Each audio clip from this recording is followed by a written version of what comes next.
তিনটি বড় ক্ষতি, প্রত্যেকটা গুনাহ, প্রতিটা হারাম। নারী, ছবি, জিনা, ব্যভিচার, মদ, জুয়া, সুদ, ঘুষ, কিস্তি, হারাম, নাচ, গান, বাদ্য, অশ্লীলতা, বেহায়াপনা, অসভ্যতা, নোংরামি, আল্লাহর নাফরমানি, তিনটি ক্ষতি ওই ব্যক্তিকে করবেই করবে। এক নাম্বার হলো, প্রথম ক্ষতি হলো হিরমানুত তাআ, গুনাহ মানুষকে নেক আমল থেকে, আল্লাহর ইবাদত থেকে বঞ্চিত করে। দুই নাম্বার হিরমানুল ইলম, গুনাহ মানুষকে কোরআন সুন্নাহর ইলম থেকে বঞ্চিত করে। তিন নাম্বার হিরমানুল, একটা বললাম কি যে তার ইলম দূর করে দেয়। দুই নাম্বার তার আমলকে কি করে দেয়, ছুটায় দেয়। তিন নাম্বার হলো হিরমানুর রিজক, তার রিজিক কমিয়ে দেয়। গুনাহ অভাব নিয়ে আসে, গুনাহ অভাব নিয়ে আসে। তুমি টের পাইবে না, হয়তো তোমার জেনারেশন তোমার পরে কষ্ট পাবে।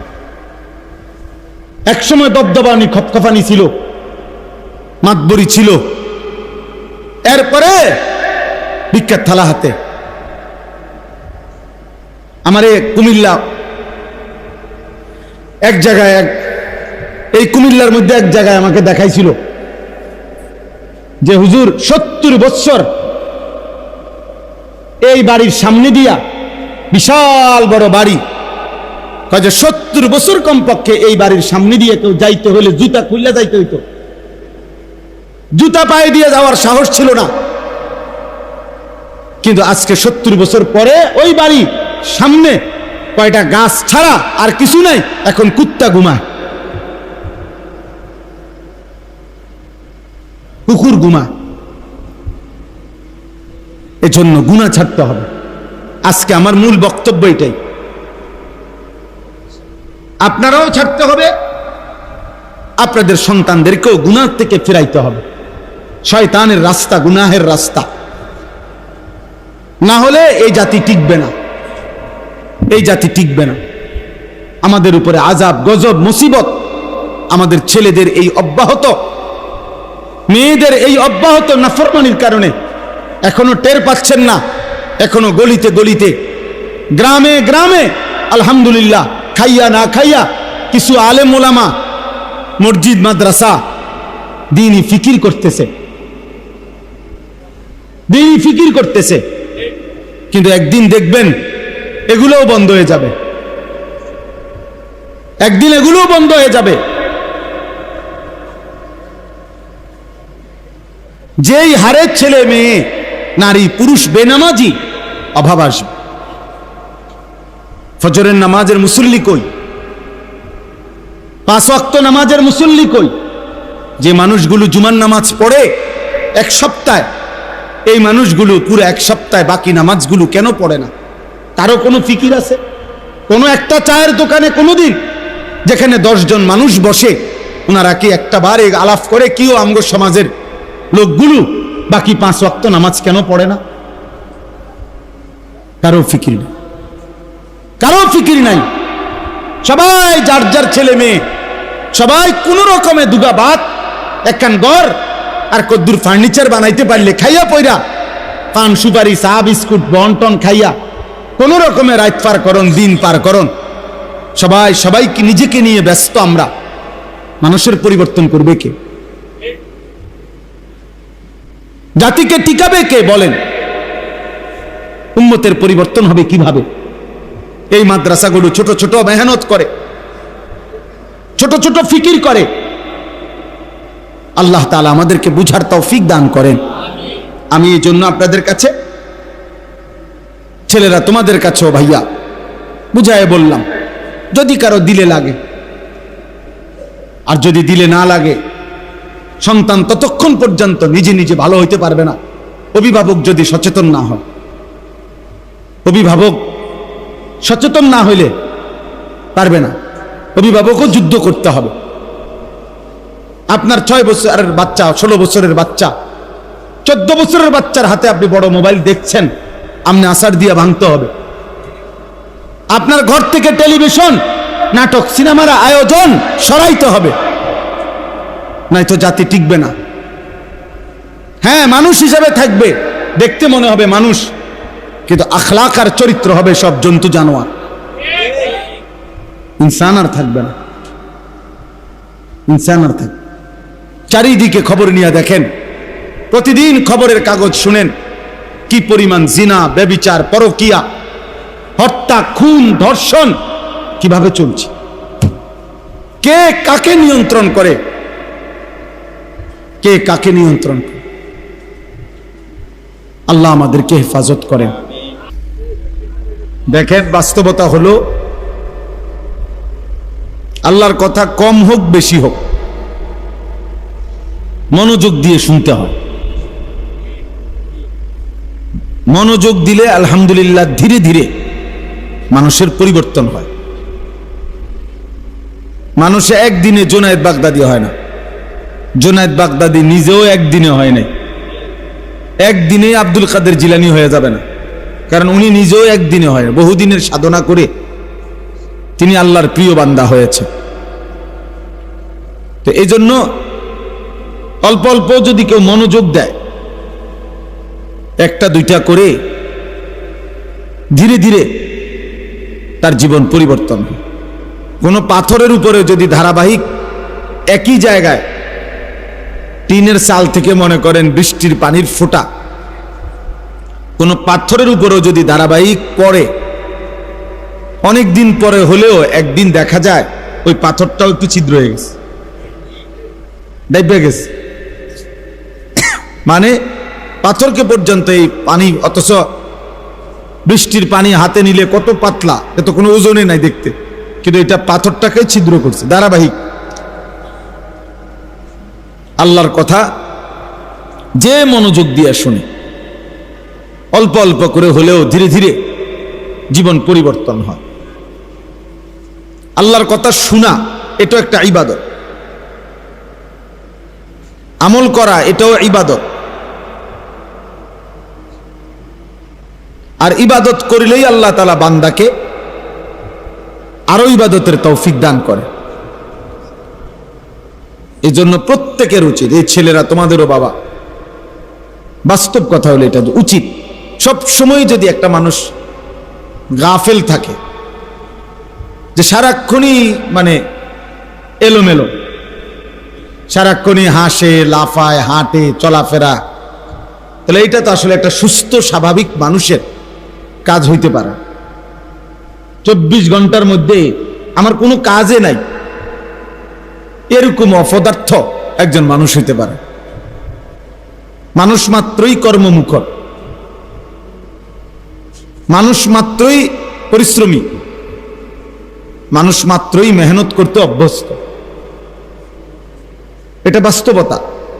যার ভিতরে কর্মের স্পৃহা নাই, কাজ করার মানসিকতা নাই, এটা এক ধরনের অচল মানুষ, প্রতিবন্ধী, অপদার্থ মানুষ।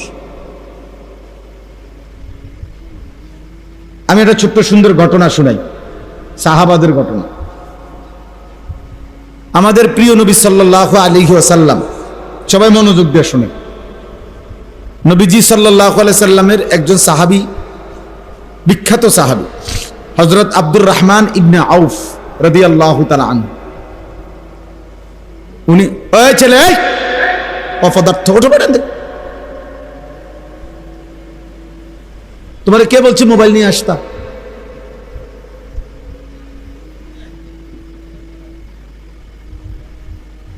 একজনও হাতে মোবাইল ধরে ভিডিও করবেন না। দেখেন তো বাচ্চার চেহারাটা দেখেন, কয় বছরের বাচ্চা, যে জালেম তার হাতে এই মোবাইল দিয়েছে, ওই সবচেয়ে বড় জালেম। ওর বাপ যদি হয় বাপ জালেম, মা যদি হয় মা জালেম। নিজের আপন সন্তানকে নিজের হাতে জাহান্নামী বানাবার জন্য তুলে দিছে,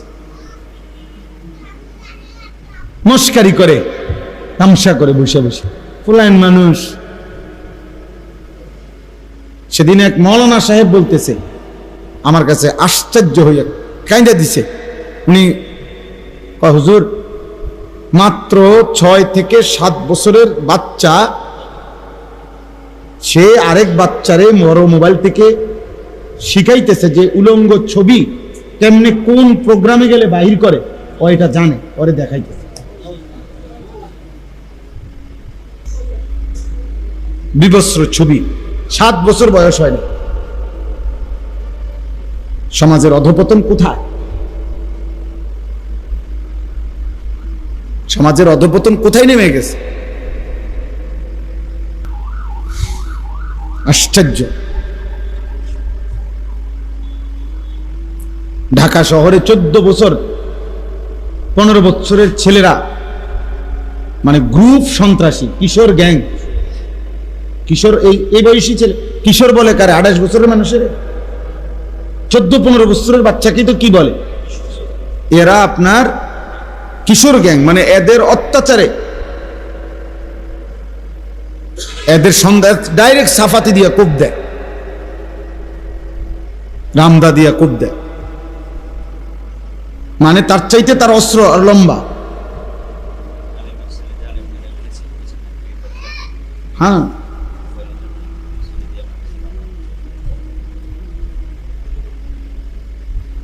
জন্য বাবা আমি আজকেও আমরা কুমিল্লাতে পুরা 17টা উপজেলার আলেমদেরকে নিয়ে মিটিং করছি, জোহর থেকে আসর পর্যন্ত প্রায় 200-250 আলেম নিয়ে পুরা কুমিল্লার। সেখানে আমরা আলোচনা করছি বর্তমানে সবচেয়ে বড় একটি সংকট হলো একজন মানুষ, একজন মুসলমান, একজন মানুষ তার সন্তানকে নিয়ে বর্তমানে সবচেয়ে বেশি পেরেশান। কখন যে কি করে বসে, কখন যে কোন বেইজ্জতিটা করে ফেলে, কখন যে কোন অপমানটা বাবারে বংশের শেষ করে দেয় বলা যায় না। কে কখন কারে খুন করে ফেলে, মেরে ফেলে, তার কোনো কি নেই। এরকম হালাত অবস্থা। যারা রাজনীতি করে তারা তো রাজনীতি নিয়েই ব্যস্ত, ভোটের হিসাব।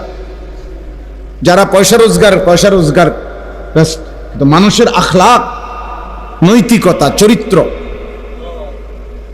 10-12 বছরের বাচ্চাদের হালাতও আপনারা কোথায় নেমে গেছে কল্পনাও করতে পারবেন। আপনি মনে করেন না হয়তো দুষ্টামি করে, না না না, আমি আজকেও বলছি ওখানে যে আমাদের এই কিশোর ছেলেরা অনেকে মনে করে যে একটু খারাপ হয়ে গেছে, তো খারাপ হইতে গেছে কইয়া যেই লেভেলের আন্দাজ করে ওনারা ভাবতেছে তার চাইতে 100 গুণ নিচে,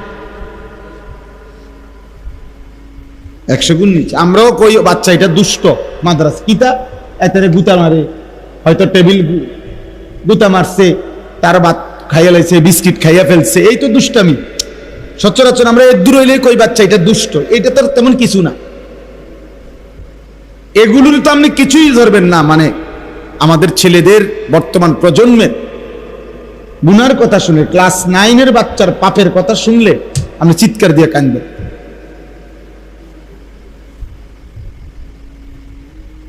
ক্লাস 8-এর বাচ্চার গুনাহের কথা শুনলে আপনি চিৎকার দিয়ে কাঁদবেন। আমি ব্যক্তিগতভাবে এই কিশোর নৌজওয়ানের উপরে মেহনত করি আলাদা, যে আমার একটা মিশন আলাদা, আমার এই নিয়ে আমার কার্যক্রম আছে আলাদা। এই জন্য আমি এটা একটু বেশি শুনি, জানি। আমার হোয়াটসঅ্যাপে বড় গ্রুপ আছে, আমার জিম্মাদারি আছে আমার উস্তাদদের, আমার ছাত্র আলেম, যে সমস্ত কিশোর যুবক ছেলে তাদের হালাত শোনায়। আল্লাহ আল্লাহ। তো বলতেছিলাম হযরত আব্দুর রহমান ইবনে আউফ একজন সাহাবী, উনি নবীজি সাল্লাল্লাহু আলাইহি সাল্লামের বিখ্যাত সাহাবীদের মধ্যে একজন। বেহেশতের সুসংবাদ প্রাপ্ত যে 10 জন সাহাবীকে বলা হয় আশারায়ে মুবাশশারা, ওর মধ্যে একজন আব্দুর রহমান ইবনে আউফ। উনি ছিলেন মক্কার সাহাবী, মানে মক্কার অধিবাসী। তো নবীজি সাল্লাল্লাহু আলাইহি সাল্লাম যখন মক্কা থেকে হিজরত করে কই গেছিলেন? এই মদিনায়। তো যারা মক্কা থেকে গেছে নবীজির সাথে সাহাবা, ওনাদেরকে বলে মুহাজির। কি বলে? আর যারা মদিনার নবীজির হাতে কালেমা পড়ছে, নবীজিকে সাহায্য সহযোগিতা করছে, মদিনার মানুষ, তাদেরকে বলা হয় কি? আনসার। আনসার। নবীজি সাল্লাল্লাহু আলাইহি সাল্লাম যখন গেলেন মদিনায়, তো এই মক্কার সাহাবীদের প্রত্যেকের সাথে মদিনার একজন একজন করে একজনের সাথে ভ্রাতৃত্বের বন্ধন, যে তুমি তো তার ভাই, তোমার হাতে তাকে দিলাম, তার সুবিধা অসুবিধা, তার প্রয়োজন জরুরত সবকিছু তুমি খেয়াল করবে। মানে এভাবে সিস্টেম করে গ্রুপ গ্রুপ করে একজন একজন করে একজন মক্কার সাহাবীকে একজন মদিনার সাহাবীর সাথে কি বানায় দিছে নবীজি? ভাই ভাই বানায় দিছে।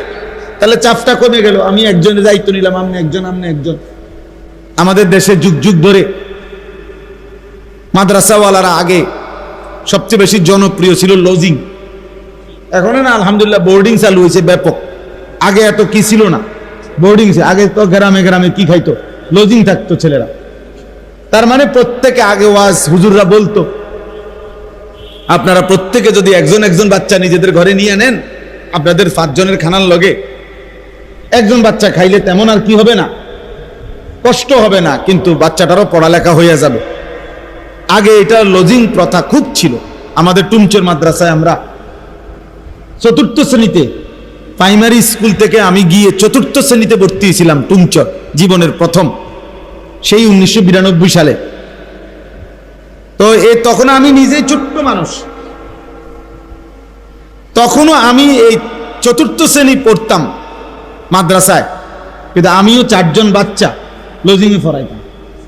আমি ছোট মানুষ, কিন্তু এরপরও খাইতে হইলে, চলতে হইলে, থাকতে হইলে আমি তো লজিং নিতে হইবে, এছাড়া কোনো সিস্টেম নাই।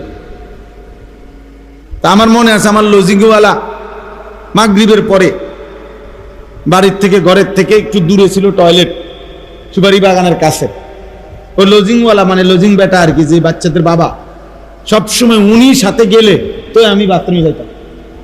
আমি একলা যাইতে সাহস করতাম না, আমি নিজে ছোট ছিলাম, ভয় পাইতাম। উনি আমারে সবসময় ধরে নিয়ে যাইতেন। সুলাইমান ভাই আমার লজিং মাস্টার, এখনো জীবিত আছেন আলহামদুলিল্লাহ। আমি এখনো পারিবারিকভাবে ওনার খোঁজ খবর রাখি। উনিও আমারে আপন সন্তানের মতো এখনো আদর করে, সেই ছোটবেলার সুলাইমান ভাই। তো এই জন্য বললাম, এভাবে আর কি একজন একজন করে নবীজি দিয়ে দিছেন। তো এই আব্দুর রহমান ইবনে আউফ, উনি মক্কার সাহাবী। তো উনাকেও নবীজি সাল্লাল্লাহু আলাইহি সাল্লাম মদিনার একজন আনসারী সাহাবীর সাথে ভাই বানায় দিছে। তো আজকে তো মেহমান হিসেবে রাখছে।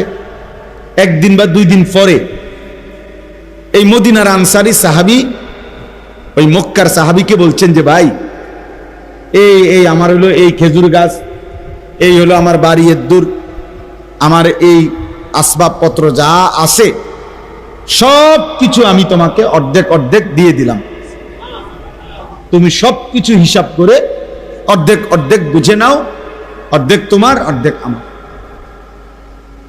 তো তখন এই সাহাবী আব্দুর রহমান ইবনে আউফ মুচকি হাসি দিয়ে ওই মদিনার সাহাবীকে বললেন যে, আলহামদুলিল্লাহ ভাই, তুমি আমারে দিছো, আমি খুশি, আমি খুশি, তবে আমার এগুলো এখন লাগবে না, তুমি শুধু আমারে তোমাদের মদিনার বাজার কোন দিকে, বাজারের রাস্তাটা দেখায় দাও, আমার বাজারে নিয়ে চলো। তখন এই মদিনার সাহাবী আনসার ওই আব্দুর রহমান ইবনে আউফকে, যিনি মক্কা থেকে আসছেন, ওনারে মদিনার বাজার দেখাই দিছে, ওখানে নিয়ে গেছে যে এটা আমাদের মদিনার বাজার। হযরত আব্দুর রহমান ইবনে আউফ বাজারে গিয়া, তরকারি বাজার যেখানে তরকারি বিক্রি করে, কাঁচা তরকারি, ওখানে গেছে। পুরাটা হাইটা আগে হিসাব করে চাইছে কার দোকানে তরকারি সবচেয়ে সুন্দর, ফ্রেশ, ভালো, উত্তম তরকারিগুলো কেডা আনছে। তো এরকম একজনদের সিলেক্ট করছে দোকানদার, করে ওনারে বলছে যে, ভাই আপনি এই যা মাল আজকে বিক্রির জন্য আনছেন সবগুলোর দাম কত, কত দিরহাম হিসাব করে। তো উনি একটা আইডিয়া করে হিসাব করছে, ধরেন 500 টাকা, কথার কথায় ধরে নিলাম যে এখানে 500 টাকার তরকারি। এটা কিন্তু আগে 1450 বছর আগের কথা, তাহলে কাজে 500 টাকাও কইছি তো অনেক। তো ধরে নিলাম আমি 500 টাকা, 500 দিরহাম। তো উনি তখন উনারে বলছেন, ভাই আমি আপনার এই তরকারিগুলো 500 দিরহাম দিয়ে কিনলাম, কিন্তু এই তরকারিগুলো ধীরে ধীরে অল্প অল্প করে বিক্রি করতে তো আপনার কমপক্ষে 5-6 ঘন্টা সময় লাগবে, তো এই না আপনি 500 দিরহাম একসাথে পাইবেন, এই না? তাহলে আমার ঠিক ওইটুকু টাইম, 5 বা 6 ঘন্টা টাইম আপনি আমারে দিবেন, ঠিক বরাবর 6 ঘন্টা পরে আইসা আপনার 500 টাকা আপনি আমার থেকে কি করবেন, নিয়ে যাবেন, আমারে শুধু এটুকু সময় দিবেন, এর দূরে। উনি বলছে ঠিক আছে, অসুবিধা কি, আমি ব্যস্ত, তো টাইম লাগবে, তা আমি দিলাম টাইম। তখন উনি বললেন ঠিক আছে, তো আপনি রাজি তো? হ্যাঁ রাজি। তাইলে আপনি এখন ক্যাশ ছাড়েন, মানে দোকান ছেড়ে দেন, আমারে তরকারি এগুলা আপনি যান আপনার কাজে, ঠিক এতক্ষণ পরে আপনি 12টা বাজে 1টা বাজে আপনি আইসা আপনার 500 টাকা আপনি নিয়ে যাবেন। এখন হযরত আব্দুর রহমান ইবনে আউফ এবার তরকারি নিয়ে বসছে বিক্রি করতে, এবার ওনার না এগুলা, এখন উনি অল্প লাভে, অল্প একটু লাভ দইরা কাস্টমার আসে ওনার দোকানে, এমনিও তরকারি ভালো, আর ওনার বলার ভঙ্গি এমন সুন্দর ছিল, কাস্টমারের বাপ হলো এনতিকে মাল না কিনা যাই বল, মানে বলা এত সুন্দর যে আপনার শুনলেই কি শান্তি কাস্টমার।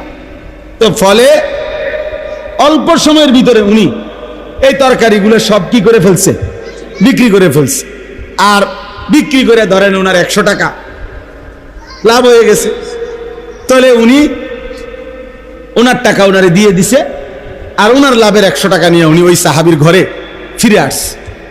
এভাবে 2 দিন বা 3 দিন চেষ্টা করছে, উনি চেষ্টা করে 2-4 দিনের মাথায় ওনার নিজেরই এবার একটা 500 টাকার মতো পুঁজি হয়ে গেছে, ওই লাভ হইতে হইতে এই টাকা দিয়ে এবার মনে করেন 1 সপ্তাহ পরে উনি নিজেই এবার তরকারি কিনছে, কিনে এবার তরকারি নিয়ে উনি বসছে, এখন উনি কি হয়ে গেল, ব্যবসায়ী হয়ে গেল কিনা।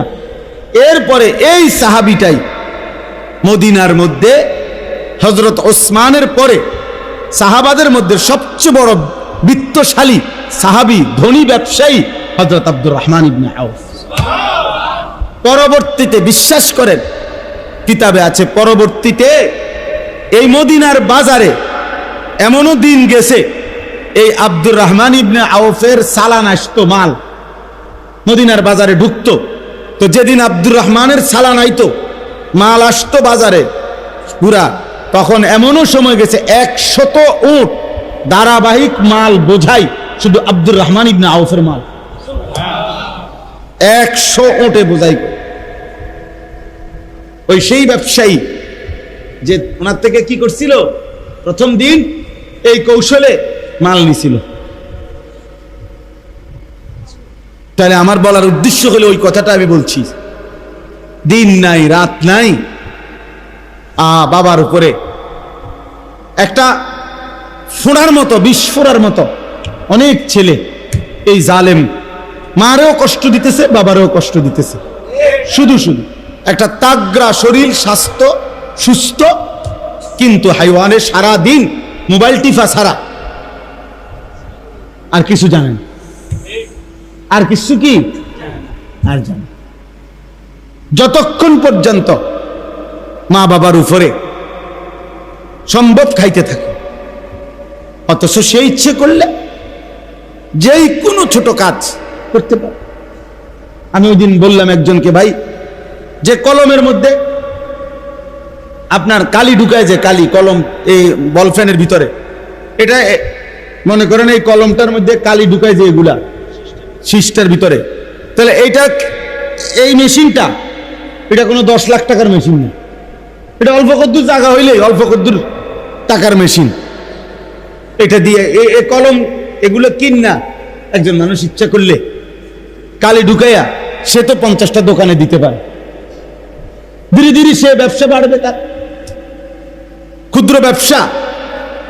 অসংখ্য পৃথিবীতে অসংখ্য মানুষ ক্ষুদ্র ব্যবসা করে, ছোট ছোট, একদিন ঠিকই দেখা গেছে সে বড় ব্যবসায়ী হয়ে যায়। বর্তমানে রিসাইক্লিং অর্থাৎ পুরাতন মাল, ফেলে দেওয়া মাল, এইটাকে পর্যন্ত পুনরায় আইনা আবার রিপেয়ারিং করে আবার নতুন শিল্প, নতুন মাল গড়ে ওঠে। এই যে আমাদের সমস্ত বোতল, 7 আপ, কোকের যে বোতল, পানীয় আমরা খাই, যে খাইয়া যে ফেলাই দেই বোতল, এগুলো একদল আছে এগুলো কি করে, খুঁজে তালাশ করে এগুলারে আবার কি করে, রিসাইক্লিং করে, আবার পুনরায় এগুলারে মেশিনে একবারে দুমরায়া মুসরাইয়া আবার নতুন করে শিল্প, আবার নতুন করে বোতল তৈরি হয়, নতুন কিছু তৈরি হয়। এটা মানে ফেলে দেওয়া জিনিস থেকেও বহুত বড় কিছু হয়। গাজীপুরে আমি মাহফিলে গেছি, কাপাসিয়ার ওদিকে, না কাপাসিয়া না, আরো ওইদিকে। তো এই কিছুদিন আগে, মনে 4 মাস হবে না, 3-4 মাস আগে, তো বললাম যে যেখানে মাহফিলে ওয়াজ করছি, বিশাল এলাকা, ওনারা বললো হুজুর, আমি বললাম আপনারা কি ব্যবসা করেন, জায়গায় জায়গায় দিয়ে গোডাউনের মতো, এগুলো কি? হুজুর আমরা বললাম জুট ব্যবসায়ী। আর এই জুট ব্যবসায়ী কিটা? আমি বললাম জুট ব্যবসা মানে কি? মানে হলো হুজুর গাজীপুরে হলো বাংলাদেশের বিপুল পরিমাণ গার্মেন্টস ফ্যাক্টরি হলো কোথায়? গাজীপুরে। এই গার্মেন্টসের যে কাপড়, গার্মেন্টসের যেগুলো কাটা কাপড়, গার্মেন্টসে যে পণ্য বানায়, তো কাটা কাপড় আছে না, টুকরা টুকরা, এই ফেলে দেওয়া এই টুকরাগুলো তারা কি করে, সংগ্রহ করে, করে এগুলো জুট মালারি, মানে অতিরিক্ত মাল, এগুলা কাপড়, টুকরা কাপড়, এই টুকরা কাপড়গুলোকে তারা বস্তাবন্দি করে এগুলা বিদেশে আমদানি রপ্তানি করে। এই ব্যবসা করে তারা এখানে বিশাল বাড়ি গাড়ি সব কিছু তারা বছরের পর বছর চলতেছে। তাহলে বলেন, মানুষ যদি মেহনত করতে চায়, আমি এই প্রসঙ্গটা এই জন্য বললাম, আর কথার প্রসঙ্গে উঠছে, আমার খুব আফসোস লাগে, এত সুন্দর সুন্দর ছেলে পেলে 16, 17, 18, 20 বছর, ওমা এটা অপদার্থ, সারাদিন চুল নিয়ে ব্যস্ত, পাগলের মাথা খারাপ, চুল এটারে হারা দিন এরম করে কীর্তি তুই, আরে মাথা খারাপ যে তোর, এটাকে জানুনি, হে মনে এটাও জানে না, এর যে মাথা খারাপ এইটাও হে জানে, সেইটাও জানে না, কি করা উচিত এটাও জানে না, দুনিয়াও বোঝে না, আখিরাত তো বোঝেই না। এই জন্য সবসময় এটা বলি আর কি, নাফরমান, পাপী, আল্লাহর অবাধ্য, এ দুনিয়াও বেওকুফ, আখিরাতও বেওকুফ। গাফেল, গাফেল অনেক বড় ক্ষতিকর। গাফলত মানুষকে অকর্মণ্য বানায় দেয়, যার জীবনে কোনো কাজ নাই, সে কিছুই করে না, বসে রয়েছে। আজকে 2 বছর ঘুরে কি গোরকা, বিদেশ যাইতে, বিদেশ যাইতে করে, তো বিদেশ যাইতে কি গরুর লাগেনি? বিদেশ কি বাংলাদেশের ভিতরে নিত গোরকা? বিদেশ তো বিদেশের জায়গায় না, এ ঘুরতেছে, কোনো কাজ নেই, শুধু মোবাইল টিপে আর এই বন্ধুদের সাথে আড্ডা। জামা বদলাইলো, গেঞ্জি বদলাইলো, শার্ট বদলাইলো, চুলের ফ্যাশন বদলাইলো। আফসোসের ব্যাপার, আমাদের প্রজন্ম সব দিক থেকে অকর্মণ্য হয়ে যাচ্ছি, না দুনিয়াবি ক্ষেত্রে আমরা আগাইতে পারছি, আখিরাতের ক্ষেত্রেও আমরা পিছায় যাইতেছি। সব দিকে মনে হয় যেন দুশ্মন কৌশল করে আমাদেরকে বিনোদন, খেলাধুলা, আমাদেরকে নাচ গান, অশ্লীলতা, বেহায়াপনা, অসভ্যতা, এই বেহুদা কাজকর্মে এইভাবে লাগায় দিছে আমাদেরকে সবচেয়ে বেশি। গোটা পৃথিবীতে আপনার আশ্চর্য হবেন, আমেরিকার কোন বিশ্বমানের ক্রিকেট খেলোয়াড় নাই। বলেন একজন ক্রিকেট খেলোয়াড়ের নাম আমেরিকার নাই। ফুটবল আছে, নাম কেউ আসতে, বিশ্বমানের কোন আমেরিকান, মানে আমেরিকার ক্রিকেট খেলোয়াড়, ওরা এত লম্বা সময় দেয় না, ওদের দরকার উপার্জন।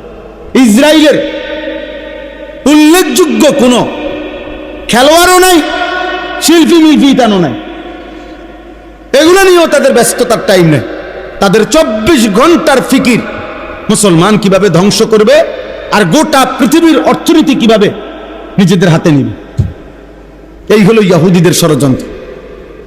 ইহুদিদের ইসরায়েলের যে রাজধানী তেল আবিব, আমি নিজে পড়ছি, পত্রিকার রিপোর্ট হলো, ওদের এই রাজধানীতে এই ইসরায়েলের মাত্র 1 কোটি মানুষ না, তাদের পুরো জনগণ ইসরায়েলের, এই যারা মুসলমানদেরকে প্রতিদিন মারছে, এভাবে নিশ্চিহ্ন করে দিছে।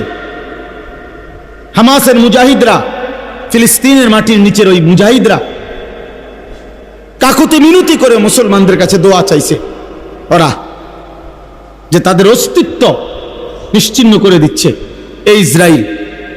অথচ তারা 1 কোটি মানুষ না, 1 কোটি না লোক, 92 থেকে 97 লাখ মাত্র। আমরা ঢাকা শহরে যাত্রাবাড়ি সায়দাবাদ দাঁড়ায় থাকে এত বেশি মানুষ, বৃহস্পতিবারে বাড়িটাই উনি লেগে মনে হয় এর চাইতে বেশি মানুষ কি সায়দাবাদ যাত্রাবাড়ি দাঁড়ায় থাকে, গাবতলি দাঁড়ায় থাকে। তাহলে তাদের যে রাজধানী তেল আবিব, তাদের মেইন শহর, এই শহরের নিয়ম হলো এই শহরে কখনো রাত হয় না। মানে কি? মানে হলো আমাদের মনে করেন এখন ঢাকাতে শত শত প্রতিষ্ঠান, কোম্পানি, ব্যাংক, অফিস, সরকারি চাকরিজীবীদের কর্মস্থল আছে না ঢাকায়? কিন্তু এই মুহূর্তে সব বন্ধ। এখন বন্ধ না সব, আবার কালকে সকাল 8টায় হলো কি অফিস, আবার বিকাল 4টার মধ্যে আবার কি ছুটি। কিন্তু ওদের দেশের নিয়ম হলো তাদের রাজধানীতে 24 ঘন্টাই শিফটিং আকারে তাদের অফিস চলে, কর্ম চলে, ডিউটি চলে। অর্থাৎ রাত 12টা হোক আর 2টা হোক, কোন সময় কাজ কি নাই, বন্ধ নেই। বুঝছেন আপনি হিসাবটা?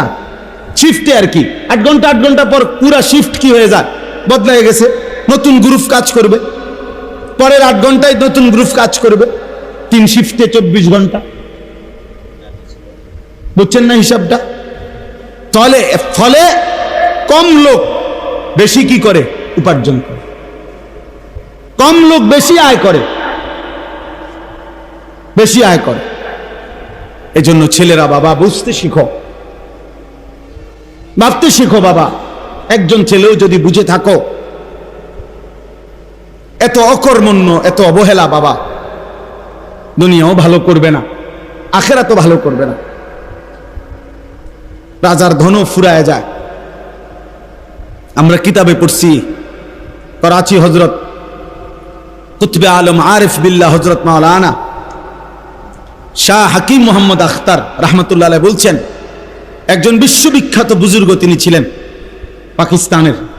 উনি বলছেন যে আমরা নিজ চোখে দেখছি একজন জমিদার আর জমিদারের ছেলে, সময়ের ব্যবধানে ছেলেটা নারী এবং জিনা ব্যভিচার করত, নারীর সাথে অসভ্যতা, অশ্লীলতায় তার বাবার সম্পত্তি শেষ করে দিছে।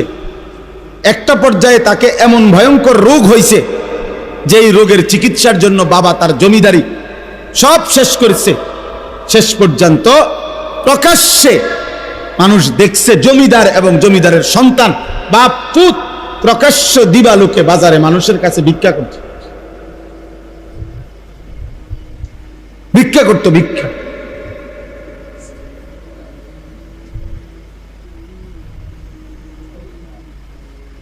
আজকে এখনকার এই ছেলেগুলো শুধু টিক্কা রয়েছে। মনে রাখেন, আমাদের এখনো যে শেষ বয়স্ক লোকের একটা সাইজ এখনো বাকি রয়েছে। এখনো বাপ দাদা যারা এখন যাদেরকে বাবা বলে, দাদা বলে, 40-এর উপরে 50, ওরা কঠোর পরিশ্রম করে বড় হয়েছে। বুঝেন না এমনি কথাটা? মনে করেন এই চাচা, এই চাচা, আপনাদের আমল, আপনাদের ছোটবেলা অভাব ছিল, গ্রামে গ্রামে গ্রামে গ্রামে অভাব ছিল মানুষের। পানিবাদ খাইয়া কি করতে তো সংসারের কাম করছে, পান্তাবাদ খাইয়া। আমি তো আমার পুরা মনে আছে, আমি নানার বাড়ি দাদার বাড়িতে যে পান্তাবাদ খাইছি, মামার লগে ক্ষেতের কোনায়, এই ক্ষেত রুইতে আছে তাগর লগে একসাথে বৈশা মরিচ ভর্তা দিয়ে যে পান্তাবাদ খাইছি, আমার একটা কসম পুরা মনে আছে। তাইলে এরা কঠোর পরিশ্রম করে উনাগর সময়টা ছেলেবেলাটা পার করে আসছে, এখনো আছে উনারা। এই জন্য উনাদের ওই উপার্জনের যা কিছু রয়ে গেছে এগুলো এরা এখন ভোগ করে। কিন্তু এরা যেভাবে এদের বয়সটা পার করতেছে, এদের হাতে যখন পরবর্তী আরেকটা জেনারেশন হবে আগামী 20 থেকে 30 বছরের ব্যবধানে, এরা যখন বয়স্ক হয়ে যাবে 40, 50, 60 বছরের, তখন বুঝবেন অভাব কাকে বলে।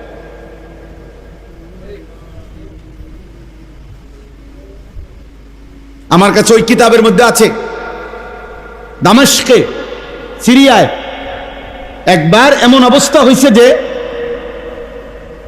ওই একটি অঞ্চলের মানুষ এত বেশি নারীর ছবি, নারীর প্রেম, এটা নিয়ে তারা পুরা অঞ্চলের সকল মানুষই এই চর্চা শুরু করছে যে এরা সকলেই নারী ছবি, নারীর ভালোবাসা, নারীর সাথে যত রকমের গুনাহ হইতে পারে এই নিয়ে পুরা শহর সবাই চেষ্টা করতেছিল। তাহলে লিখছে কিতাবে, খোদার কসম, একটা সময় পরে আল্লাহর আযাব আসছে, আর ওই শহরে এত বেশি দুর্ভিক্ষ দেখা দিছে। এই দুর্ভিক্ষের পরে বিচক্ষণ মানুষরা, বিবেকবান মানুষরা ওই প্রেমিকদেরকে বলছে, তোমার প্রেয়সী, তুমি যারে ভালোবাসতে এতদিন, তার ছবিটা আঁকো তো। তখন বলছে, প্রেয়সীর ছবি আর প্রেয়সীকে চুলার আগুনে ছুঁড়ে মারো, একটা রুটি খাবারের জন্য দাও। আমার কাছে ওই কিতাব আছে। অর্থাৎ এই নারী ছবি, এই অসভ্যতা, এই অশ্লীলতা, এই বেহায়াপনা একদিন এরা হোক আর এদের পরবর্তী সন্তান হোক, কাউকে না কাউকে বিপদগ্রস্ত করে ফেলবে, বিপদগ্রস্ত করে ফেলবে, অভাবে ফেলে দিবে। গুনাহ মানুষকে ধীরে ধীরে,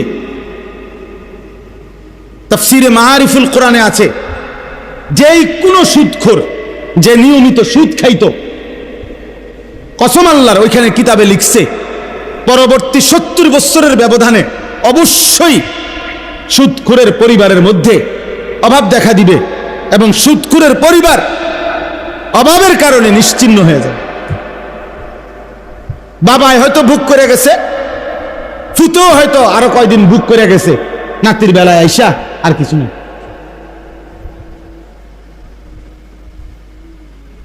বাংলা ভাষায় একটা কবিতা আছে, এক পুরুষে যোগায় ধন, এক পুরুষে খায়, আরেক পুরুষ আইসা দেখে খাবার কিছু নাই, আমার 3 পুরুষ। এটা গানও আছে, কবিতাও আছে। 3 পুরুষ বোঝেন না? মনে করেন আমরা 3 পুরুষ, আমার দাদা, আমার আব্বা, আমি, তাহলে আমরা কয় পুরুষ হলো? এরকম আর এক পুরুষে যোগায় ধন, এক পুরুষে খায়, আরেক পুরুষ আইসা দেখে খাবার কিছু নেই।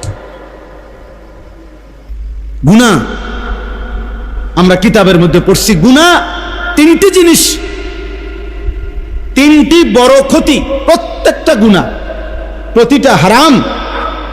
নারী ছবি, জিনা, ব্যভিচার, মদ, জুয়া, সুদ, ঘুষ, কিস্তি, হারাম, নাচ গান, বাদ্য, অশ্লীলতা, বেহায়াপনা, অসভ্যতা, নোংরামি, আল্লাহর নাফরমানি, 3টি ক্ষতি ওই ব্যক্তিকে করবেই করবে।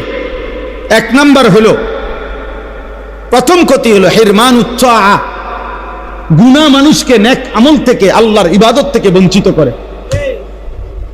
2 নাম্বার হিরমানুল ইলম, গুনাহ মানুষকে কোরআন সুন্নাহর ইলম থেকে বঞ্চিত করে। 3 নাম্বার হিরমানুল, একটা বললাম কি, যে তার ইলম দূর করে দেয়। 2 নাম্বার তার আমলকে কি করে দেয়? ছুটায় দেয়। 3 নাম্বার হলো হিরমানুর রিজক, তার রিজিক কমিয়ে দেয়। গুনাহ অভাব নিয়ে আসে, গুনাহ অভাব নিয়ে আসে। তুমি টের পাইবে না, হয়তো তোমার জেনারেশন তোমার পরে কষ্ট পাবে। একসময় দবদবানি, খপখপানি ছিল, মাতবরি ছিল, এরপরে ভিক্ষার থালা হাতে। আমারে কুমিল্লা এক জায়গায়, এই কুমিল্লার মধ্যে এক জায়গায় আমাকে দেখাইছিল যে হুজুর 70 বছর এই বাড়ির সামনে দিয়া, বিশাল বড় বাড়ি, কাজে 70 বছর কমপক্ষে এই বাড়ির সামনে দিয়ে কেউ যাইতে হলে জুতা খুললে যাইতে হইতো, জুতা পায়ে দিয়ে যাওয়ার সাহস ছিল না। কিন্তু আজকে 70 বছর পরে ওই বাড়ি সামনে কয়টা গাছ ছাড়া আর কিছু নাই, এখন কুত্তা ঘুমায়, কুকুর ঘুমায়। এজন্য গুনাহ ছাড়তে হবে। আজকে আমার মূল বক্তব্য এটাই, আপনারাও ছাড়তে হবে, আপনাদের সন্তানদেরকেও গুনাহ থেকে ফিরাইতে হবে। শয়তানের রাস্তা গুনাহের রাস্তা, না হলে এই জাতি টিকবে না, এই জাতি টিকবে না। আমাদের উপরে আযাব গজব মুসিবত, আমাদের ছেলেদের এই অব্যাহত, মেয়েদের এই অব্যাহত নাফরমানির কারণে এখনো টের পাচ্ছেন না। এখনো গলিতে গলিতে, গ্রামে গ্রামে আলহামদুলিল্লাহ খাইয়া না খাইয়া কিছু আলেম ওলামা মসজিদ মাদ্রাসা দ্বীনি ফিকির করতেছে, দ্বীনি ফিকির করতেছে, কিন্তু একদিন দেখবেন এগুলোও বন্ধ হয়ে যাবে, একদিন এগুলোও বন্ধ হয়ে যাবে। যেই হারে ছেলে মেয়ে নারী পুরুষ বেনামাজি, অভাব আসবে। ফজরের নামাজের মুসল্লি কই? 5 ওয়াক্ত নামাজের মুসল্লি কই? যে মানুষগুলো জুমার নামাজ পড়ে এক সপ্তাহে, এই মানুষগুলো পুরো এক সপ্তাহে বাকি নামাজগুলো কেন পড়ে না? কারো কোনো ফিকির আছে? কোনো একটা চায়ের দোকানে কোনোদিন যেখানে 10 জন মানুষ বসে, ওনারা কি একটা বার আলাপ করে কিও আমগো সমাজের লোকগুলো বাকি 5 ওয়াক্ত নামাজ কেন পড়ে না? কারো ফিকির নেই, কারো ফিকির নাই। সবাই যার যার ছেলে মেয়ে, সবাই কোন রকমে দুগা ভাত, একখান ঘর আর কদ্দুর ফার্নিচার বানাইতে পারলে খাইয়া পয়রা, পান সুপারি চা বিস্কুট বন্টন খাইয়া কোন রকমে রাত পার করন, দিন পার করন। সবাই সবাইকে নিজেকে নিয়ে ব্যস্ত। আমরা মানুষের পরিবর্তন করবে কে? জাতিকে টিকাবে কে? বলেন। উম্মতের পরিবর্তন হবে কিভাবে? এই মাদ্রাসাগুলো ছোট ছোট মেহনত করে, ছোট ছোট ফিকির করে। আল্লাহ তাআলা আমাদেরকে বুঝার তৌফিক দান করেন। আমি এই জন্য আপনাদের কাছে, ছেলেরা তোমাদের কাছেও ভাইয়া বুঝায় বললাম, যদি কারো দিলে লাগে, আর যদি দিলে না লাগে, সন্তান ততক্ষণ পর্যন্ত নিজে নিজে ভালো হইতে পারবে না অভিভাবক যদি সচেতন না হয়। অভিভাবক সচেতন না হইলে পারবে না। অভিভাবকও যুদ্ধ করতে হবে। আপনার 6 বছরের বাচ্চা, 16 বছরের বাচ্চা, 14 বছরের বাচ্চার হাতে আপনি বড় মোবাইল দেখছেন, আপনি আসার দিয়া ভাঙতে হবে। আপনার ঘর থেকে টেলিভিশন, নাটক, সিনেমার আয়োজন সরাইতে হবে, নয়তো জাতি টিকবে না। হ্যাঁ, মানুষ হিসেবে থাকবে, দেখতে মনে হবে মানুষ, কিন্তু আখলাক আর চরিত্র হবে সব জন্তু জানোয়ার, ইনসান আর থাকবে না। ইনসান আর থাকবে। চারিদিকে খবর নিয়ে দেখেন, প্রতিদিন খবরের কাগজ শুনেন কি পরিমাণ জিনা, ব্যভিচার, পরকিয়া, হত্যা, খুন, ধর্ষণ কিভাবে চলছে। কে কাকে নিয়ন্ত্রণ করে? কে কাকে নিয়ন্ত্রণ করে? আল্লাহ আমাদেরকে হেফাজত করেন। আমি এই আয়াতটাই পড়ছি, এই আয়াতটাই আমি আপনাদের সামনে পেশ করতে চাই। আল্লাহ তাআলা বলেন, ইয়া আইয়ুহাল্লাযীনা আমানু, হে ঈমানদারগণ, লা তাত্তাবিউ খুতুওয়াতিশ শাইতান, তোমরা শয়তানের পথ অনুসরণ করো না। আল্লাহ তাআলা বলছে, হে আমার মুমিন বান্দা, আমি কিন্তু তোমাকে ঈমান দিয়েছি, তুমি ঈমানদার, আমি তোমাকে জান্নাত দিতে চাই। আর জান্নাত পেতে হলে গুনার রাস্তা ছাড়তে হবে, শয়তানের রাস্তা ছাড়তে হবে। শয়তানের রাস্তা মানেই হচ্ছে গুনাহের রাস্তা। যেখানেই গুনাহ সেখানেই শয়তান, যেখানেই শয়তান সেখানেই গুনাহ। গুনাহ, লা তাত্তাবিউ খুতুওয়াতিশ শাইতান, আল্লাহ তাআলা বলছেন গুনাহের রাস্তা অনুসরণ করো না। ওয়ামান ইয়াত্তাবি' খুতুওয়াতিশ শাইতান ফাইন্নাহু ইয়া'মুরু বিল ফাহশাই ওয়াল মুনকার, আল্লাহ তাআলা বলেন, যে তোমাদের মধ্যে গুনার রাস্তা, শয়তানের রাস্তা অনুসরণ করবে, তো মনে রেখো তুমি শয়তান তার অনুসারীদের সাথে চলবা, গুনার পথে যাইবা, তো শয়তান তোমাকে প্রতি মুহূর্তে দুই জিনিস করতে বলবে। এক, নারীর সাথে অশ্লীলতা। দুই, অন্যান্য যাবতীয় গুনাহ। শয়তানের প্রথম চেষ্টা কি? একেবারে মনে রাখবেন, এটা গুরুত্বপূর্ণ, কোরআন শরীফে বারবার আছে। 90 বছরের বুড়া হোক আর 9 বছরের বাচ্চা হোক, শয়তান প্রথম কোন গুনাহ করাইতে চায় মানুষকে দিয়ে? প্রথম গুনাহ করাইতে চায় নারীকে কেন্দ্র করে। নারীকে কেন্দ্র করে, এটারই বলে ফাহশা, জিনা এবং তার সাথে প্রাসঙ্গিক আনুষঙ্গিক সবকিছু। কোরআন শরীফে এই কথা বারবার আছে, আশ-শাইতানু ইয়াইদুকুমুল ফাকরা ওয়া ইয়া'মুরুকুম বিল ফাহশা। আল্লাহ বারবার বলছে। এজন্য দেখেন 90 বছর, 80 বছর, 70 বছরের বুড়া, চা দোকানে, টেলিভিশন চলে, নাটক, সিনেমা, রাক্ষসের মতো বুড়া, শরীরের মধ্যে একটা জোড়া জারি নাই, কিন্তু এখনো নারী দেখে, নাচ গান দেখে, নর্তকীর ছবি দেখে। কারণটা কি? কারণটা কি? শয়তান নারীর আকর্ষণ থেকে বুড়ারও ছাড়ে না, বাচ্চারাও ছাড়ে না, বাচ্চাকেও ছাড়ে না। এইটা আল্লাহ এখানে বলছে। শয়তানের প্রথম চেষ্টা, আমাকে হোক আপনাকে হোক, হুজুর হোক পাবলিক হোক, সবাইরে দিয়া নারীর গুনাহ করাইতে চায়। নারীর গুনাহ করাইতে চায়, ফাহশা। হ্যাঁ, অসংখ্য। সেদিন আমাকে একজন বলল, যুবক ছেলে, প্রতিষ্ঠান থেকে তার নাম কাইটা দিছে, সে না সরি তাকে প্রতিষ্ঠান থেকে শাসন করছে, মোবাইল রাইখা দিছে তার। সে প্রিন্সিপালের কাছে গিয়া বলতেছে, আমার মোবাইলটা আমারে দিয়ে দেন, আমি আপনাদের এখানে পড়বো না। তারপরেও আমার মোবাইল আটকায় রাখতে পারতেন না। আমি প্রয়োজনে প্রতিষ্ঠান ছেড়ে দিলাম, পড়ালেখা ছেড়ে দিলাম, কিন্তু আমার মোবাইল থেকে আমারে বিচ্ছিন্ন করলে আমি আত্মহত্যা করব। ও মা ছেড়ে দিতে রাজি, ও বাপ ছেড়ে দিতে রাজি। আশ্চর্য হবে, আশ্চর্য হবেন, বহু পাঞ্জাবিওয়ালা শতবার প্রতিষ্ঠান বদলাইছে মোবাইলের আসক্তির কারণে।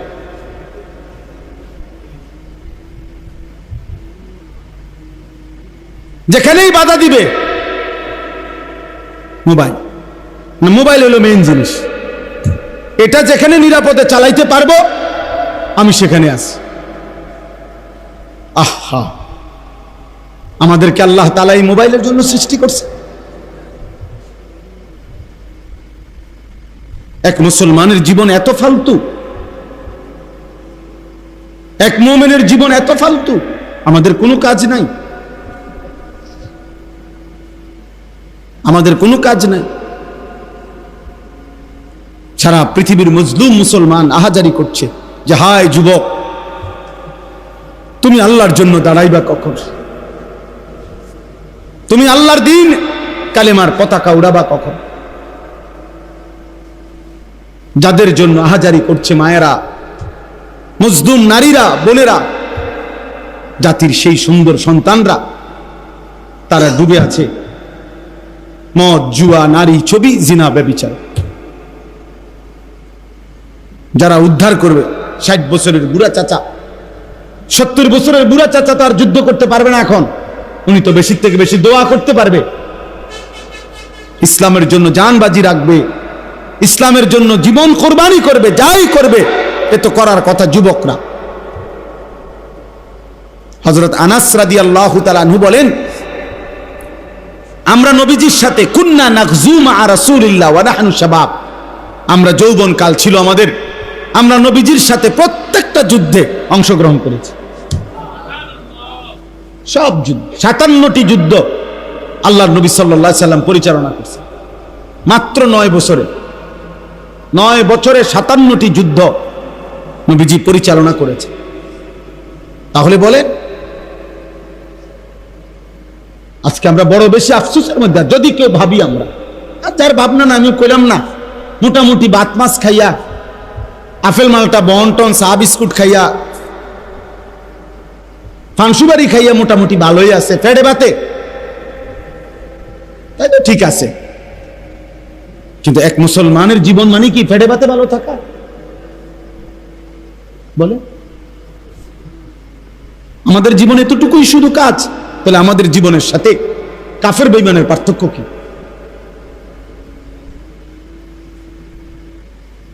পার্থক্য কি? এই সমাজের পিছিয়ে পড়া মানুষগুলোকে কে ফিরাবে? পার্বত্য চট্টগ্রামের 3টা জেলায় বাংলাদেশের 10 ভাগের 1 ভাগ, রাঙ্গামাটি, খাগড়াছড়ি, বান্দরবন, গোটা বাংলাদেশের 10 ভাগের 1 ভাগই হলো এই 3 জেলা, আর বাকি 9 ভাগ হলো 63 জেলা। তাহলে কত বড় এটা? এটা পুরাটা আপনার প্রতিদিন প্রতি ঘন্টায় সেখানে খ্রিস্টানরা ওই অঞ্চলের মানুষগুলোকে খ্রিস্টান বানাচ্ছে, খ্রিস্টান মিশনারি। উত্তরবঙ্গে 8টা জেলা, রংপুর বিভাগে। আমি গত বছর দিনাজপুরে 1 চিল্লা পুরা সময় লাগাইছি তাবলীগের সফরে দিনাজপুরে। আমি নিজ চোখে দেখছি, পুরা 40 দিন ছিলাম উত্তরবঙ্গে।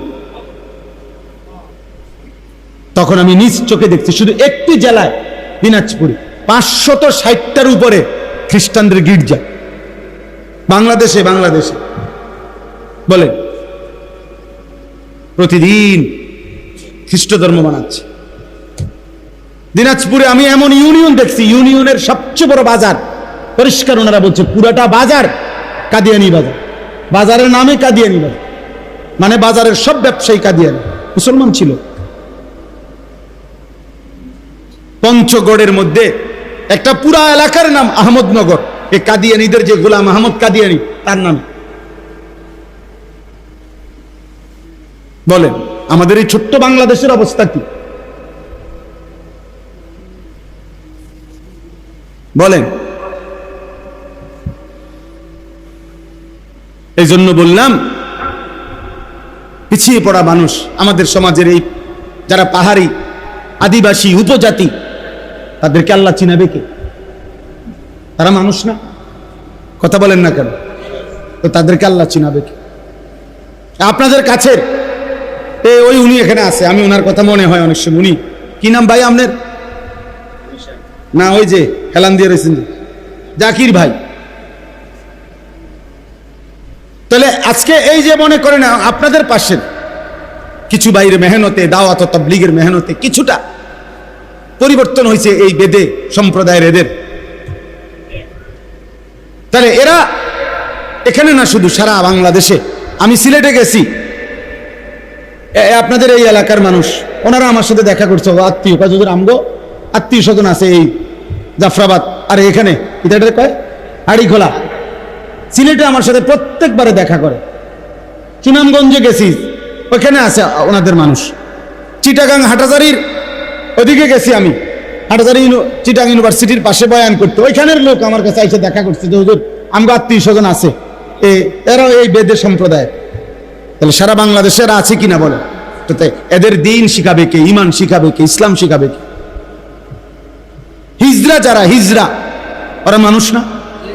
কথা বলেন না কেন? হিজরা বলে যাদেরকে, তো ওদের আখিরাত নাই, ওদের কোনো বিচার আচার হবে না, তো ওদেরকে আল্লাহ চিনাবে কে? ওদেরকে আখিরাত চিনাবে কে? বলেন। এইভাবে চিন্তা করে দেখেন এই সমাজের কি পরিমাণ মানুষ আল্লাহ চেনে না। কত লোক, আমি সেদিন এক লোকরে দেখছি সিমেন্টের বস্তা নামাইতেছে, আমি তাকাইছিলাম। বিশ্বাস করেন লোকটার ঘাম, সারাটা লুঙ্গি গেঞ্জি ভিজা, আমার মনে যেন পানিতে সাঁতার কাটতেছে, এরকম ঘাম। তাহলে এক বস্তা সিমেন্ট নামাইতে গিয়া ট্রাক্টর থেকে সে যে গোডাউনটা ফালাইতেছে নিয়া, প্রতিবারে তো তার কোমরটা কি হইতেছে, বাঁকা হইতেছে। এক বস্তা সিমেন্ট নামাইলে হয়তো 3 টাকা, 5 টাকা বা 10 টাকা, ধরে নিলাম 10 টাকা, তাহলে 50 বস্তা সিমেন্ট নামাইলে কি পরিমাণ ঘাম ঝরছে? 500 টাকা। এই 500 টাকা ঘামে সুবানো এই টাকাটা দিয়া সে তার পরিবারে যখন পাঠায় দেয়, তার সন্তান নামের 18 বছরের 16 বছরের ওই জানোয়ার এই ঘামের টাকাটা দিয়া মোবাইলে উলঙ্গ ছবি দেখে। মানুষ নামের ওই জানোয়ারে তার বাবার এই ঘামের টাকাটা দিয়া নারী দেখে, ছবি দেখে, অথচ এই বেচারার কোমরটা 50 বার বাঁকা হয়ে গেছে। আমার কোমরে সামান্য ব্যথা, আমি ডাক্তার দেখাইছি গত কয়দিন আগে, পরিষ্কার প্রেসক্রিপশন উনি লিখে দিছে, ঝুঁকে, কোমর ঝুঁকে কোনো কিছু নিবেন না। বলছে একটা কাগজ এটা এখানে পড়ছে, এটা ঝুঁকে নিবেন না, স্বাভাবিকভাবে বসবেন এরপরে নিবেন। ওই মানুষটা এইভাবে তো আজকে হয়তো 10 বছর এভাবে তো বস্তা নামাইতে আছে, ঠিক না? কত কষ্টের কামাই। এই জন্য আমরা একজন, শুনেন, আমার কোনো আপত্তি নেই, আমি এক ধরনের মানুষ, যে আমার ফিকির হলো আমি কোনো ভোটে দাঁড়াইছি না, আমি কোনো এটা নির্বাচনী জনসভা না যে অনেক লোক হইতে হবে, আমি তো ইলেকশন করি না, তো কাজেই আমার জনসমর্থন দিয়ে আমি করবো কি, আমি কি ভোটে দাঁড়াবো? আমার তো আখেরাতে না দরকার, তাহলে লোক কম না বেশি আমি লোক দিয়ে করবো কি? বেশি গুণ না, সংখ্যা গুণে তো আমার দরকার নেই, আমার দরকার আল্লাহর কথা পৌঁছানো, আল্লাহর এক বান্দাই শুনুক, আমি তার জন্যই বলছি। একজনই ভাবুক কি হবে জাহান্নাম, কি হবে আখিরাত। নবী সাল্লাল্লাহু আলাইহি সাল্লামের একজন সাহাবী জীবনে একবার শুনছে, হযরত সালমান, যে জাহান্নামের আগুনের লাকড়ি হবে মানুষ এবং পাথর। তাফসীরের মধ্যে আছে 3 দিন 3 রাত একটানা শুধু চোখের পানি ফেলে কাঁদছে যে হায় জাহান্নামের লাকড়ি হবে মানুষ, সেই লাকড়ি যদি হই আমি সালমান, আমার কি হবে, আমার কি হবে, এ কথা বলে শুধু কাঁদছে আর কাঁদছে অঝরে। 3 দিন পরে নবীজি খবর নিয়ে ওনারে খবর দিয়ে আনছে। নবী সাল্লাল্লাহু আলাইহি সাল্লাম জিজ্ঞাসা করছে, সালমান কি হয়েছে তোমার? বলছে, ইয়া রাসূলুল্লাহ, কোরআনের এই আয়াত আমারে পাগল বানায় ফেলছে। ওয়াকুদুহান নাস ওয়াল হিজারা, আল্লাহ যে বলছে জাহান্নামের আগুনের লাকড়ি হবে মানুষ এবং পাথর, সেই পাথর আরে মানুষ যেটা জাহান্নামে ফেলবে, সেটা যদি হই আমি সালমান, আমি সেই আগুনে টিকবো কেমনে? আমার এই ভয় আমারে অস্থির বানায় ফেলছে, আমি চোখের পানি বন্ধ করতে পারছি না। আল্লাহর নবী তখন বলছে, সালমান থামো, আল্লাহর কসম আমি সাক্ষী দিচ্ছি, আমি মুহাম্মদ সাক্ষী দিলাম, জান্নাত তোমার অপেক্ষা করছে। এরপরে উনি থামছে। কি ভাই, যারা নিয়মিত ইবাদত করতেন তারা পর্যন্ত জাহান্নামকে এভাবে ভয় করতেন, আর আমাদের যাদের জীবনে নামাজ নাই, হালাল হারাম নাই, আমাদের কি হবে? আমাদের হালাত কি হবে? ছেলেদেরকে কে ফিরাবে? আমাদের মেয়েদেরকে, আমাদের মহিলাদেরকে বলে কে ফিরাবে? এক মৌলানা ইয়াসিন জাফরি আমার অনেক বেশি মহব্বতের, তিল তিল করে খাইয়া না খাইয়া অনেক কষ্ট করে এই মাদ্রাসাটা ধরে রাখছে। কত সময় আইসা আমার কাছেও যখন আইসা হালাত বলে, আমার মাঝে মাঝে মন চায়, কত সময় আমি বলি মন চায়, মাঝে মাঝে বাদ দেন, বন্ধ করে দেন, আর কতক্ষণ করবেন, কি করবেন, কুলাইতে পারে না। এই আমার নাম দে, আমার হাতে দেওয়া এই নাম নূরে জান্নাত, মাওলানা মাসুদ জামিলের ওই মাদ্রাসা, কি নাম? হ্যাঁ, হুরে জান্নাত, এটাও আমার দেওয়া নাম। ওইখানেও নাওতলা। এই ছোট্ট ছোট্ট আয়োজন, কোথাও 100 জন, কোথাও 200 জন, কিন্তু এটা কি খুব বেশি সংখ্যা? এই মাদ্রাসার মধ্যে যদি মাত্র 100 জন মেয়ে পড়ে, 150 জন মেয়ে পড়ে, একদিনে চান্দিনা বাজারে, একদিনে কল্পনা করেন শুধু চান্দিনা বাজারে, তরকারি বাজারে, মাছ বাজারে কি পরিমাণ মহিলা যায়। আমার সেই বোনদেরকে কে ফিরাবে? স্বামী বিদেশ, স্বামীর মাথার ঘাম পায়ে পড়ে একটা একটা টাকার জন্য, বেচারা 12 ঘন্টা ডিউটি করে, 16 ঘন্টা ডিউটি করে এই কলজার মধ্যে বাইন্দা টাকাগুলো বাড়িতে পাঠায়। আর বেডির হাঁটা চলা দেখলে, বেডির মোবাইল 3টা, বেডির জামাই বিদেশ, বেডির মোবাইলেরও 3টা, বেডির হাঁটা চলা দেখলে পোশাকের বাহার দেখলে মনে হয় যেন উনি পুরা গ্রাম চুক্তি না চাইতে আছে। হ্যাঁ, যদি কেউ ভালো তো ভালো, আমি তাকে বলি না। আর যদি কোনো অসৎ নারী হয় যে তার স্বামীর পবিত্র আমানত খেয়ানত করছে, ওই অসভ্য নারী রাগ হইলে আমার অসুবিধা কি?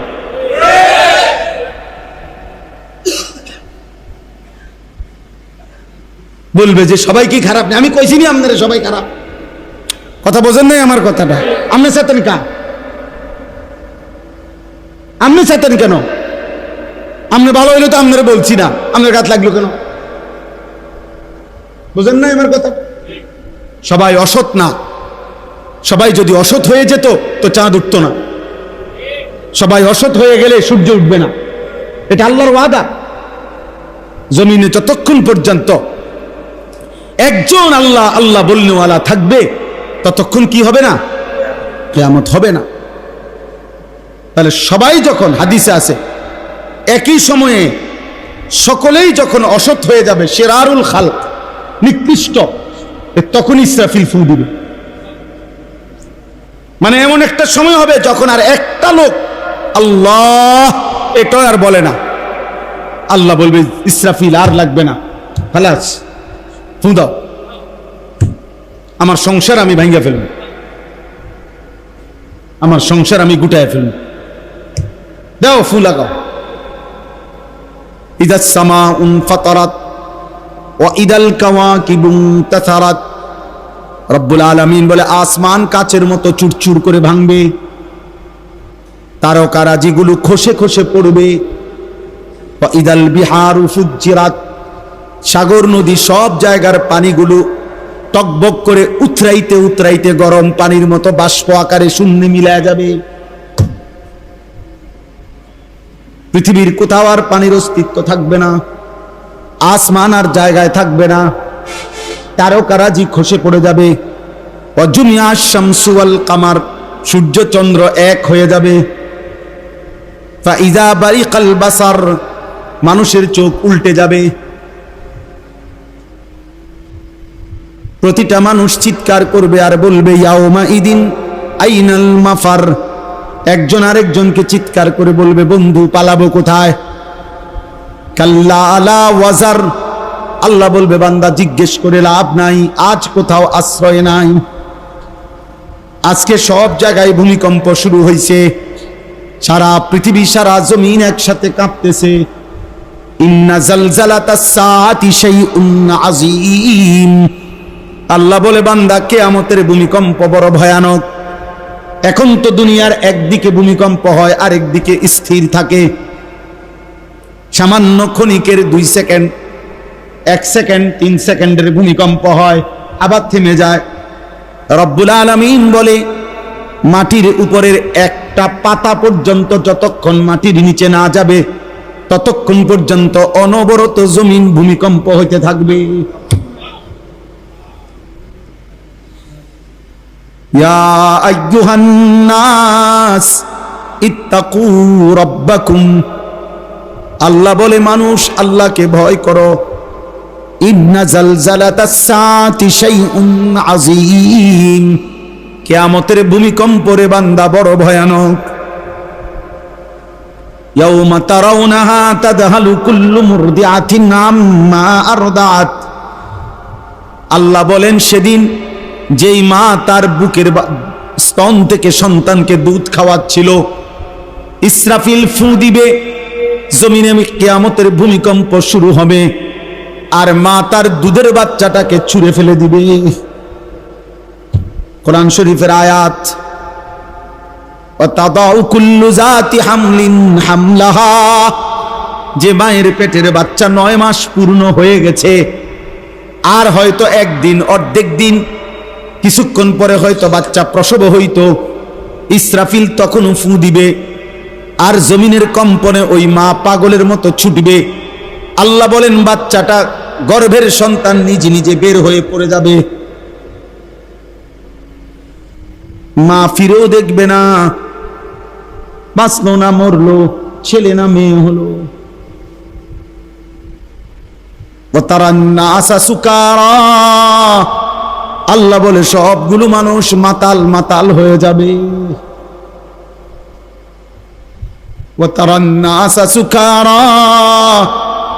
যুবকও পাগল হবে, বৃদ্ধ পাগল হবে। দাদাও বলবে নাতি যাব কই, নাতিও বলবে দাদা যাব কই। সবাই বলবে কারোই তো ঠিকানা জানা নাই।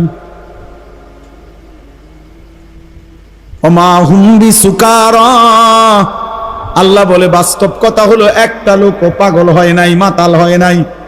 তো বলে তো এভাবে দৌড়ায় কেন, এরম চিৎকার করছে কেন? আল্লাহ বলে ওয়ালাকিন্না আযাবাল্লাহি শাদীদ, বরং আল্লাহর আযাব যে বড় ভয়ঙ্কর এটা সব বুঝে ফেলেছে নাফরমানরা। ওরা বুঝে ফেলেছে এটা আল্লাহর আযাব বড় কঠিন, এখন আল্লাহ ধরবে।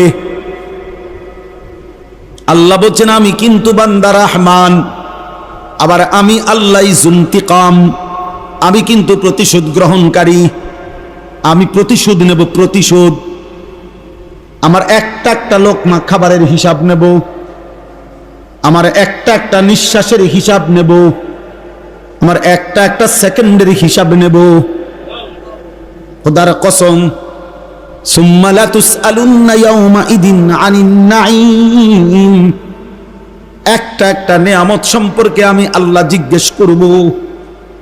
ফাওয়ারাব্বিকা লানাসআলান্নাহুম আজমাইন, আল্লাহ বলে কসম, আমি আল্লাহ নিজের কসম করে বলছি বান্দা, সকলকেই কিন্তু আমি জিজ্ঞেস করব। ইন্নাস সামআ ওয়াল বাসারা ওয়াল ফুআদা কুল্লু উলাইকা কানা আনহু মাসউলা, আল্লাহ বলে নিশ্চয়ই কান, চোখ, দিল, অন্তরকে পর্যন্ত প্রশ্ন করা হবে। হে দিল তুমি কি ভেবেছ, হে কান তুমি কি শুনেছ, হে চোখ তুমি কি দেখেছ। আল্লাহ বলেন ইন্না রাব্বাকা লাবিল মিরসাদ, শুনে নাও বান্দা, তোমার রব আল্লাহ তীক্ষ্ণভাবে তোমার প্রতি দৃষ্টি রাখছেন, একটা সুতা তোমার নড়াচড়া তিনি খেয়াল রাখছেন। আল্লাহ বলছেন ইয়ালামু খাইনাতাল আয়ুনি ওয়া মা তুখফিস সুদূর, চোখের খেয়ানত মানে চোখের গুনাহ বান্দা আমি জানি, অন্তরের মধ্যে যা লুকিয়ে রেখেছো তাও জানি। আয়াহসাবু আল্লান ইয়াকদিরা আলাইহি আহাদ, আল্লাহ বলে বান্দা তুমি কি ভেবেছো তোমার উপরে কারো কোনো ক্ষমতা নাই? কেমনে এত নিরাপদ মনে করছো? এত মিথ্যা, এত চুরি, এত ডাকাতি, এত জিনা, এত ব্যভিচার, এত নারী, এত ছবি, এত সুদ, এত ঘুষ, এত কিস্তি, এত ওজনে কম দেওয়া, এত বাটফারি কেমনে শিখলা? কি বুঝে করতেছ? আল্লাহ যেন ওই মাকে, বোনকে বলছে, কোন বুঝে মা এতটা বেপর্দা হইলি? নারী এত রং, এত রূপ, এই যৌবন, এত পুরুষকে দেখাইয়া কয়জন পুরুষ তোমার দরকার? এত বেড়াই দেখাও কা? অসভ্য নারী এত এত পুরুষ দেখাও কেন? বেহায়া নারী এত পুরুষ দেখাও কেন? কয়টা পুরুষ দরকার তোমার? এত বেড়াই দিয়ে তুমি করবা কি? হ্যাঁ, আয়াহসাবু আল্লান ইয়াকদিরা আলাইহি আহাদ, আল্লাহ বলে বান্দা তুমি কি ভেবেছো বান্দা তোমার উপরে বুঝি কারো কোনো ক্ষমতা নাই? এরপরে আবার আল্লাহ বলছে আয়াহসাবু আল্লাম ইয়ারাহু আহাদ, বান্দা সে কি ভেবেছো তোমারে কেউ দেখে না? লাইট নিভাইলে বুঝি আমি আর দেখি না, দরজা বন্ধ করে ফেললে বুঝি বান্দা আমি দেখি না, গেট লাগাইলে বুঝি আমি আল্লাহর দেখি না, সিসি ক্যামেরা লাগাইলে বুঝি আমি আর দেখি না? আল্লাহ দেখে না কখন কখন? বলে না কেন? বলো না বাপ, আল্লাহ দেখে না কখন কখন? আল্লাহর ক্ষমতা নাই কখন কখন? আলাম ইয়ালাম বিআন্নাল্লাহা ইয়ারা, আল্লাহ বলে না ফরমান সে কি জানে না তার আল্লাহ তাকে সারাক্ষণ দেখে। ওয়া হুয়া মাআকুম আইনামা কুনতুম, আল্লাহ বলে বান্দা তুমি যখন যেখানেই থাকো আমি তো তোমার সাথেই আছি। আল্লাহ বলেন ওয়া নাহনু আকরাবু ইলাইহি মিন হাবিলিল ওয়ারিদ, তোমার গর্দানের সাথে যেই রগ যেটা ছিঁড়ে গেলে তুমি মরে যাইবা তৎক্ষণাৎ, আমি আল্লাহ তোমার সেই রগের চাইতেও কাছাকাছি। আল্লাহ বলেন ওয়া মা তাকুনু ফি শা'নিন ওয়া মা তাতলু মিনহু মিন কুরআনিন ওয়া লা তা'মালুনা মিন আমালিন ইল্লা কুননা আলাইকুম শুহুদান ইদ তুফিদুনা ফীহি।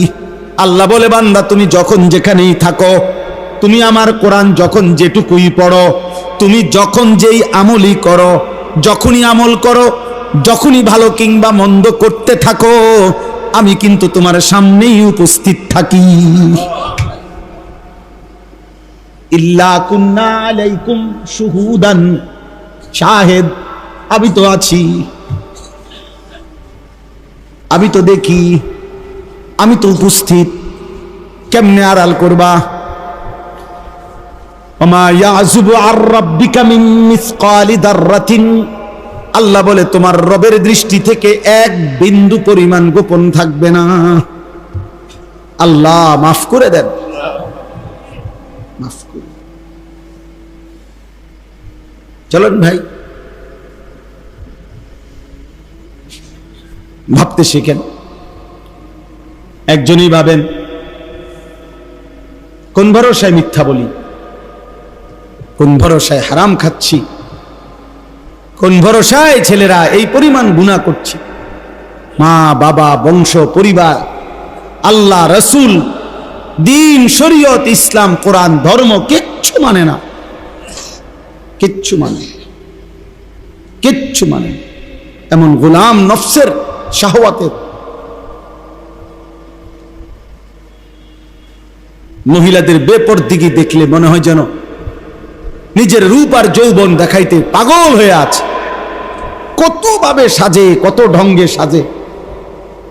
একটা বোরকা ফিন্তু গিয়া ওইটারে কত মডেল যে বানাইছে, এটার মধ্যে কত জোড়া, কত তালি, কত ডিজাইন, কত কিছু এটার মধ্যে লাগাইছে। শেষ পর্যন্ত এইটাই হয়ে গেছে আরেকটা ফ্যাশনেবল কাপড়। এটার মধ্যে আরো 13 আইটেমের ডিজাইন লাগাইয়া, তার এটা বোরকা হইল কই? বোরকাই তো দেওয়া হয়েছিল শরীর ঢাকার জন্য। এখন বোরকাই যদি হয় এত আকর্ষণীয়, তো বেড়ায় তো ঘাস খাইয়ে লাইল।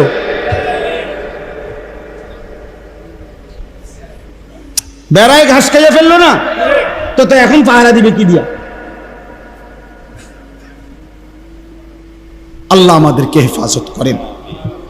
ওয়ালাউলা ফাদলুল্লাহি আলাইকুম ওয়া রাহমাতুহু মা যাকা মিনকুম মিন আহাদিন আবাদা ওয়ালাকিন্নাল্লাহা ইউযাক্কি মান ইয়াশা। এই শেষ কথা হলো আল্লাহ বলে বান্দা গুনার কাছে যেও না, শয়তানের কাছে যেও না। শয়তানের কাছে গেলে সে তোমারে নারীর সাথে সম্পৃক্ত গুনায় জড়ায় দিবে, আর অন্যান্য গুনাহগুলোও তোমারে দিয়া করাবে। আর শুনো, আমি আল্লাহ যদি দয়া না করি, আমার রহমত যদি না হয়, নিজেকে নিজে কেউ পবিত্র করতে পারবে না। আমি চাইলে যাকে তাকে আমি পবিত্র বানাই। অতএব আমার বিরোধিতা কইরা, আমার নাফরমানি কইরা, আমার অবাধ্যতা করে, প্রতিনিয়ত গুনাহ করে তুমি পবিত্র হইবা কেমনে? আমার দয়া মিলবে কেমনে? তুমি মিথ্যা বলবা, তুমি চুরি করবা, ডাকাতি করবা, তুমি জিনা করবা, ব্যভিচার করবা, তুমি সুদ খাইবা, ঘুষ খাইবা, কিস্তি নিবা, আর আল্লাহ তোমার জোনায়েত বাগদাদি বানাই দিব নাকি? বুঝতে কি লাইছে?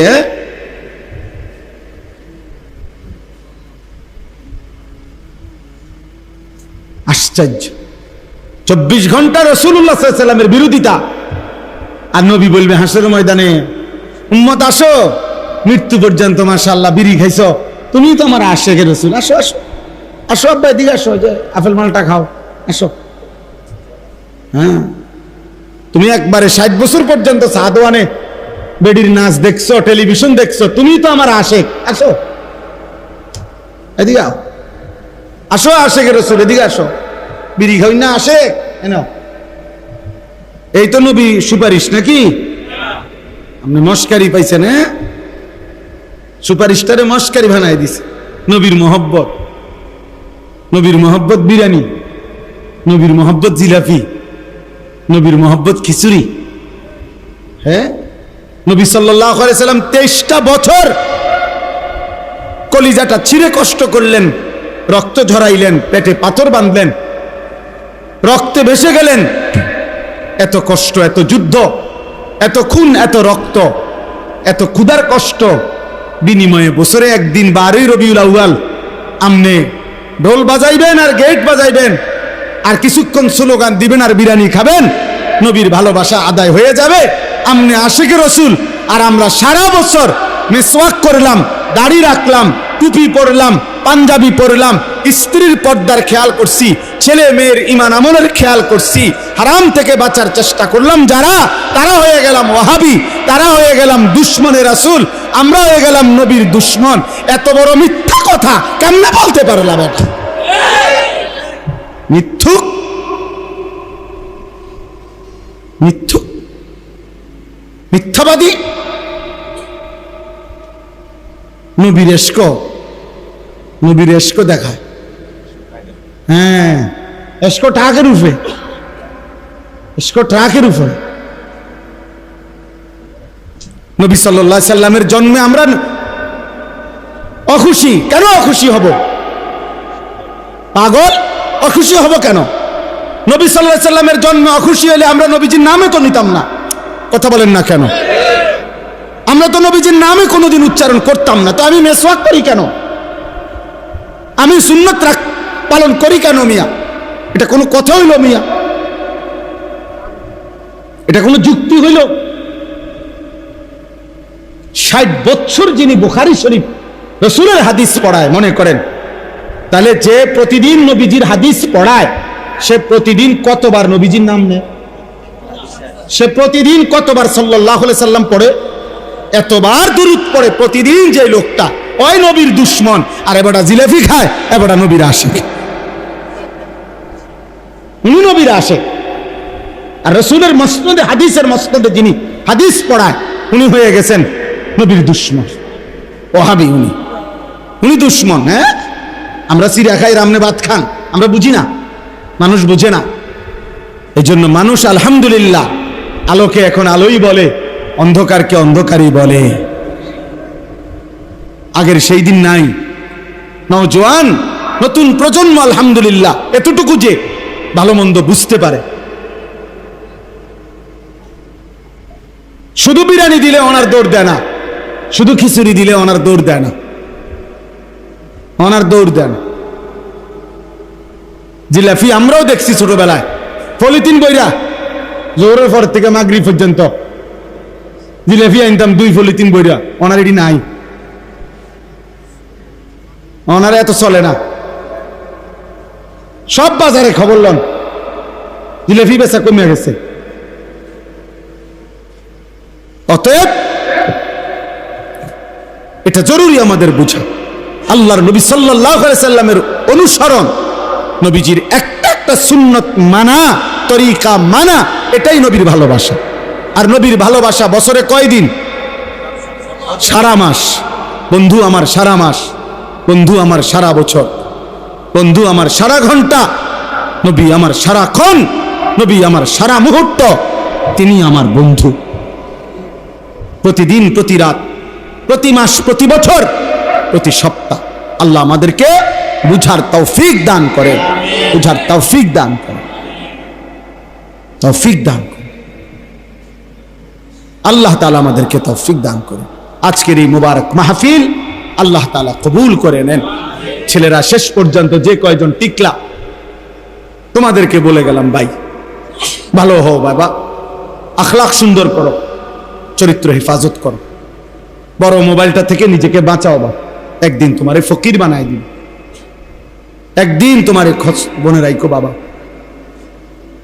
প্রতিদিন আমি কত ছেলের কথা শুনি, আমি ব্যক্তিগতভাবে অনেক ছেলে আমার বড় মোবাইলে, আমার শিক্ষকদের কাছে, আমার ছাত্রের কাছে এগুলো আছে, আমার হোয়াটসঅ্যাপ গ্রুপ আছে।